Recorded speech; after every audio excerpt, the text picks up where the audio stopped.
Els secrets de l'Eixample és una novel·la d'intriga, bàsicament. És una novel·la, no sé si qualificar-la com a negra, una novel·la de misteri, una novel·la que tracta d'enganxar el lector i de fer que continuï passant pàgines, que continuï llegint i que arribi al final en ganes de saber com acabarà. I crec que això és bo perquè es tracta de fer lectors, de fer llibres que siguin capaços de generar el desig de llegir altres llibres, i crec que això és molt positiu.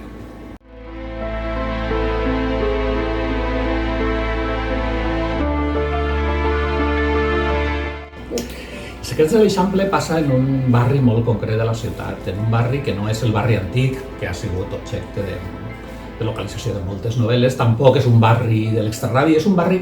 molt peculiar, de carrers rectes, molt ordenat, molt definit, se suposa que viu gent d'ordre, gent benestant,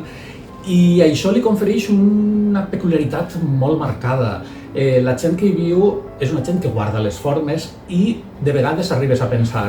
si per baix de la normalitat, de l'ordre aparent, no n'hi ha una altra dimensió més fosca, més misteriosa, més amagada, secrets que en altres llocs ixen molt ràpidament a l'exterior i així es queden dins de casa. I el protagonista, que és una persona que ve de fora del barri, de fora de la ciutat, és qui és capaç de desentranyar el misteri i de posar ordre en una situació molt peculiar.